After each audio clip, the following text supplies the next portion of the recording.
ಬಂದಿವ್ರಿ sir ಇವರು amount ತೊಗೊಂಡು ಕೆರಿಂದ 3 ತಿಂಗಳ ಲೋನ್ ಸ್ಯಾಂಕ್ಷನ್ ಮಾಡ್ಕೊಡ್ತೇನೆ ಅಂತ ಹೇಳಿದಾರೆ ಅವ್ರು ಇನ್ನೂ ಮಾಡಿಲ್ರಿ ಸರ್. ಯಾವ ಲೋನ್ ರೀ? ಸಬ್ಸಿಡಿ ರೀ ಸರ್. ಸಬ್ಸಿಡಿ ಲೋನ್ ನಿಮಗೆ ಎಷ್ಟು ಕೊಡ್ತೇನೆ ಅಂತ ಹೇಳಿದ್ರು? 50,000 ರೂಪಾಯಿ ಈ ಥರ ಸಬ್ಸಿಡಿ, ಅರ್ಧ ಮಾಫು ಅರ್ಧ ತುಂಬುದ್ರಿ ಸರ್. ಈ ಥರ ಎಲ್ಲ ಮಾಡ್ಕೊಡ್ತೇನೆ ಅಂತ ಹೇಳಿ ಅವರು 3 ತಿಂಗಳ ಟೈಮಿಂಗ್ ತೊಗೊಂಡಿದ್ದು ರೀ, ಆದ್ರೆ ಮಾಡಲಿಲ್ಲ ರೀ ಸರ್. ಯಾರು ಅವರು ಏ ಮೇಡಮ್ ಹೆಸರು ಭಾಗ್ಯಶ್ರೀ ಮೇಡಮ್. ಈಗ ಎಲ್ಲರೂ ಸೇರಿ 55 ಜನ ಮಂದಿ ಇದ್ದೀವಿ ಸರ್. ನಾವು ಎಲ್ಲರೂ 25,000 20,000 ಈ ಥರ 50,000 ಈ ಥರ ಎಲ್ಲ ಕೊಟ್ಟಿದ್ದೀವಿ. ಎಲ್ಲಿ ಹೋಗಿ ಕೊಟ್ಟಿರಿ ಅಮೌಂಟ್? ಲೋನ್ಡಾನಾಗ ತೊಗೊಂಡ್ರಿ. ಬಾಂಡ್ ಗಿಂಡ್ ಏನ್ರ ಅದಾವ? ಬಾಂಡ್ ಅದಾವ್ರಿ. ಏನಂತಾರ ಈಗ ಅವರು? ಈಗ ಅವರು ಏನು ಕಾಲ್ ಎಪ್ಸ್ ಆಗ್ತಾ ಇರಲ್ರಿ ಸರ್, ಬ್ಲ್ಯಾಕ್ ಲಿಸ್ಟ್ನಾಗ ಹೋಗಿದ್ದಾರೆ ಎಲ್ಲಾರ್ದು ನಂಬರ್. ಕೆಲವ್ರು ಜನ ಬ್ಲ್ಯಾಕ್ ಲಿಸ್ಟ್ನಾಗ ಹೋದಾರಿ, ಕೆಲವ್ರು ಜನ ಕಾಂಟ್ಯಾಕ್ಟ್ ಇರ್ಬೋದ್ರಿ ಅವ್ರದ್ದು, ಅದ್ರ ನಮ್ಗಂತೂ ಗೊತ್ತಿಲ್ಲ. ಅವ್ರು ಒಟ್ಟು ಕಾಲ್ ಎಪ್ಸ್ ಆಗ್ತಾ ಇರಲಿ. ಈಗ ವರ್ಷ ಆತ್ರಿ.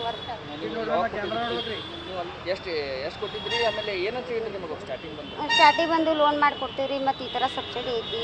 ಮತ್ತು ಒಬ್ಬೊಬ್ರು ಎಲ್ಲ ಹಿಂಗೆ ಮೀಟಿಂಗ್ ತೊಗೊಂಡು ಎಲ್ರಿಗೂ ಜನ ಕರೆದು ಎಲ್ರಿಗೂ ಜನ ಮೀಟಿಂಗ್ ತೊಗೊಂಡು ಈ ಥರ ಮಾಡಿದ್ದಾರೆ ಸರ್.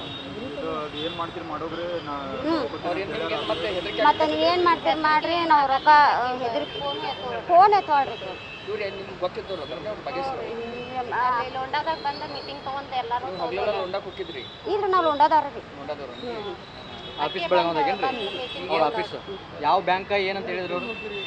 ಇದು Karnataka bank sir, Karnataka bank. News first ನಿರ್ಭೀತಿಯಿಂದ ನಿಮ್ಮ ಪರವಾಗಿ.